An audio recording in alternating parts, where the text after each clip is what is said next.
पुण्यात्मा एक श्वास के मंत्र का जो इस दास से प्राप्त करके आप एक श्वास भी मंत्र का ले लेते हो सतनाम का, वैसे तो प्रथम मंत्र से ही आपकी गजब की कमाई शुरू हो जाती है, बहुत ज्यादा बन जाती है। और यदि सतनाम का मंत्र भी आपने साल 2 साल 3 साल 4 वर्ष कर लिया और सारनाम ना भी मिला तो भी आपकी ढेर सारी कमाई बन जाती है।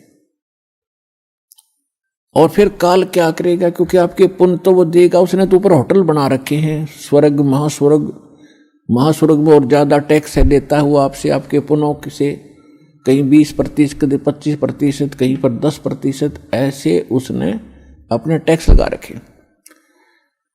और जो खर्चा आप खाते हो वो अलग है, वो तो आपकी पूंजी से होगा, तो आपको स्वर्ग महास्वर्ग में रख देता है। और वहां आपके पुण्य आपके साथ होते हैं। जब महास्वर्ग के अंदर आपके पुण्य खत्म हुए उसके बाद स्वर्ग में ले आता है, नीचे एक अलग से एक स्वर्ग है, उस महास्वर्ग से अन्य जो कॉमन स्वर्ग है, उसमें भी जब आपके पुण्य खत्म हो जाते हैं फिर आपको पृथ्वी पर डाल देता है। तो वो पुण्यात्मा इतना समय वहां रहती हैं स्वर्ग में, महास्वर्ग में, फिर उनको सतयुग में प्रारंभ में जन्म देता है। इस भक्ति युग में की हुई भक्ति उनकी इतनी प्रबल हो जाती है कि फिर वो सतयुग में प्रथम जन्म लेते हैं। उनकी फिर भी इतनी भक्ति होती है क्योंकि सतयुग में लाखों वर्ष का जीवन होता है, एक का जीवन पूरा करते इतने युग, 1-2 जीवन में वो सतयुग पूरा हो जाता है। फिर त्रेता में आते हो आप वही हो जो पहले भक्ति लगे थे, लेकिन आप फिसल गए, आप रिपट गए, विचलित हो गए किसी कारण से। और परमात्मा का विधान है, जो जन मेरी शरण है ताका हूं मैं दास, और गेल गेल लाग्या फिरूं जब तक धरती आकाश। एक बार इस सच्चे नाम से आज कोई जुड़ जाएगा, आज उसने नाम ले लिया, कितना रोगी है, और चाहे उसकी कल मृत्यु हो जा, नाम लेते भी हो जा, तो अभी परमात्मा अपने बही में लिख लेगा उस आत्मा को कि मेरी होगी भी। अपने आत्माओं हमने असंख्य जन्म बर्बाद कर दिए, असंख्य जन्म मनुष्य के खो चुके हो आप। ये पहला शरीर नहीं जागा जो आज आपका जाने वाला है, मान ले कभी भी। ये तो असंख्य बर्बाद हो लिए, तो कपड़े हैं, कुर्ते पजामे हैं, तो आपकी शरीर बॉडी ऊपर का। और इस नाम के लेते ही आपके कई सैकड़ों कुर्ते पजामे खूटियां व अलमारी में रख दिए जाते हैं।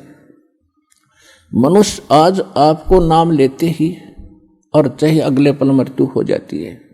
वैसे तो ऐसा नहीं होगा, जो सच्चे दिल से आते हैं उनको राहत मिलती है, उनका मनुष्य जीवन एक्सटेंड होता है, आयु भी बढ़ाता है परमात्मा। एक उदाहरण के लिए कहते हैं कि जो अविश्वास रूप में भी आके नाम ले लिया, अब देखेंगे किसी के कहने से आते हैं रोगी बहुत से, तो कि देख लेते हैं एक बार चल के, तो वो उनको भगवान वैसे उसको एक्सटेंड नहीं करेगा, उनका पता है कि इसको मैंने जीवन भी दे दिया, यू आगे फिर वो बकवाद करेगा।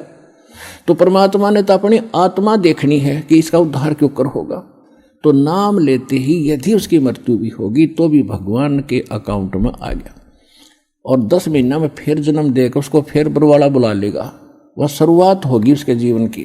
तो यहाँ आने वाले व्यक्ति को हानि कति नहीं है, और कति ज्ञान सुनकर समर्पित होकर आओगे तो आपकी कैंसर का बाप भी ठीक हो जा। भगवान किसे कहते हैं? वाह भाई वाह।